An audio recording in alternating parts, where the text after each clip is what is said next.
जादू कहानियाँ।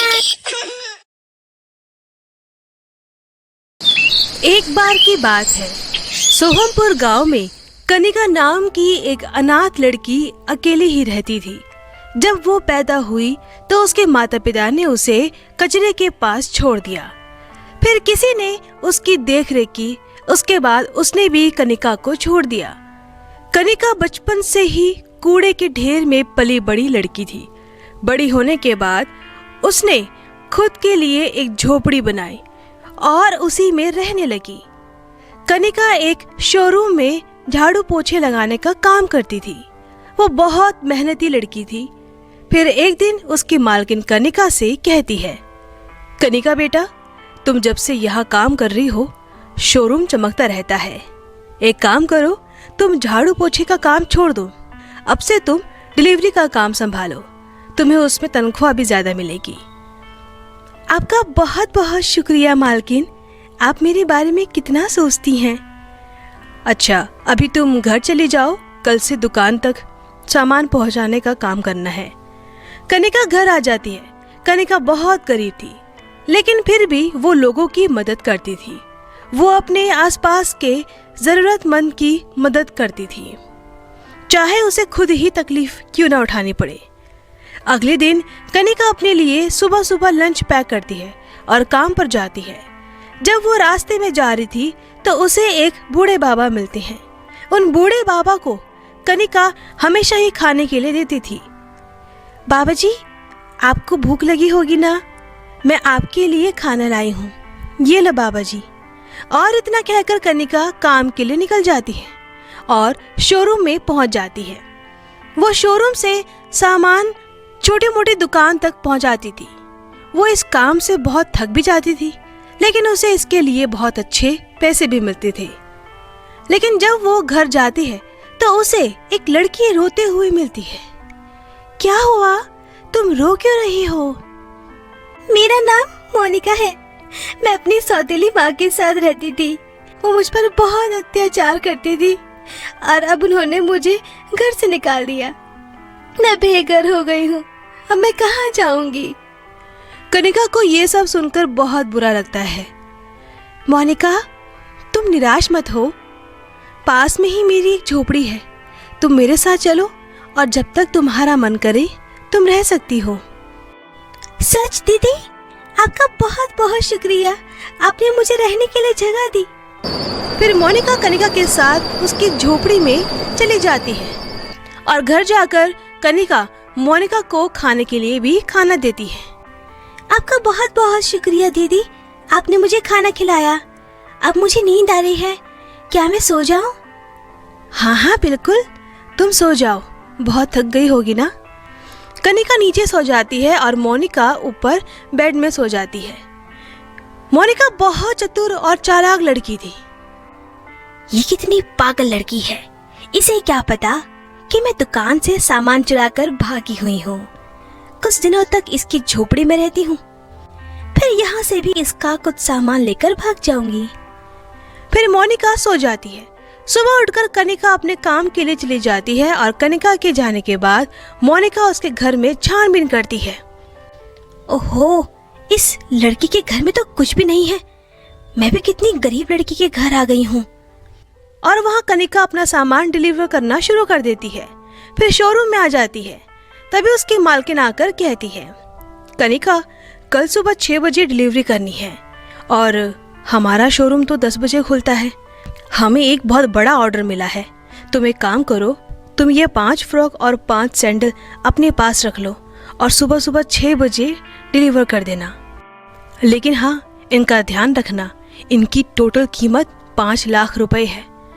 आप चिंता मत कीजिए मालकिन, मैं इनको सही सलामत डिलीवर कर दूंगी। फिर कनिका सारा सामान अपने घर ले जाती है। कनिका के पास इतने सुंदर फ्रॉक और सैंडल देखकर मोनिका हैरान हो जाती है और पूछती है, अरे दीदी, कितने सुंदर फ्रॉक और सैंडल हैं।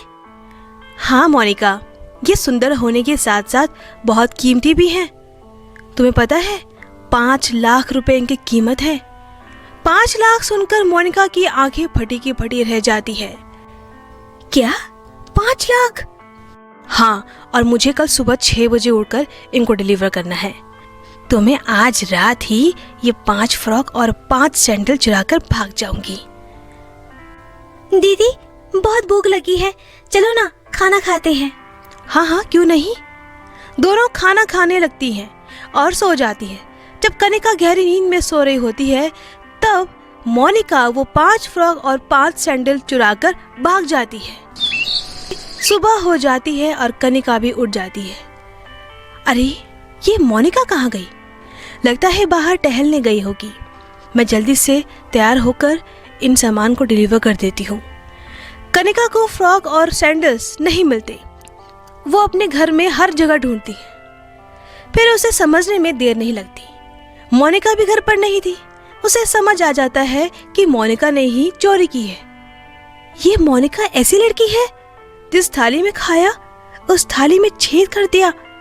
मैं हमेशा लोगों की मदद करती हूँ और हमेशा मेरे साथ उल्टा ही होता है। अब मुझे 5 लाख मुआवजा भी देना होगा और मालकिन मुझे नौकरी से भी निकाल देगी। कनिका अपने घर के बाहर उदास मन से बैठी हुई होती है कि तभी वहां एक परी आती है और कहती है, अरे क्या हुआ बेटी, तुम उदास क्यों हो?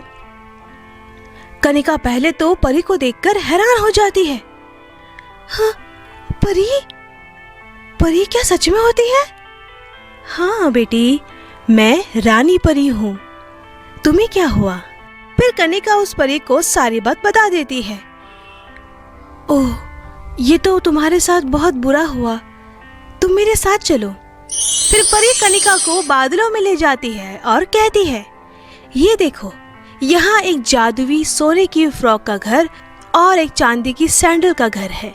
इन दोनों में से एक घर तुम्हारी मदद करेगा और दूसरा घर अपने आप गायब हो जाएगा। अब ये तुम्हारे ऊपर है कि तुम्हें कौन से घर में जाना है। इतना कहते ही परी वहां से चली जाती है। हाँ, ये सब मैं क्या देख रही हूँ? कहीं ये कोई सपना तो नहीं? कनिका जैसे ही आगे बढ़ती है तो जादुई फ्रॉक के घर से आवाज आती है, आओ आओ बेटी, तुम्हारा स्वागत है। मेरे घर में बहुत सारा सोना चांदी और धन है जिसे लेकर तुम जिंदगी भर खुशहाल रहोगी।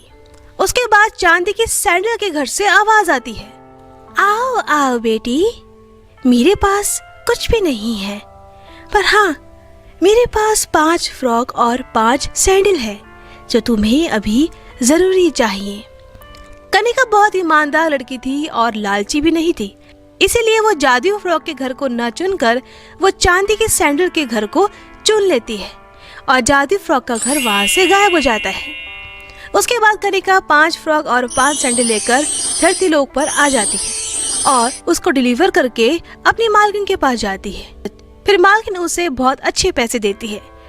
फिर एक दिन उसे रास्ते में मोनिका मिलती है। दीदी मुझे माफ कर दो, मेरे से बहुत बड़ी गलती हो गई। मैं आपका सारा सामान चुरा कर भाग रही थी तो कुछ गुंडे आए और उन्होंने मेरे से सामान छीन लिया। मोनिका, तुमने बहुत बड़ी गलती करी। तुम्हें मैं माफ तो कर दूंगी, लेकिन अब से तुम्हें मैं अपने घर पे नहीं रखूंगी।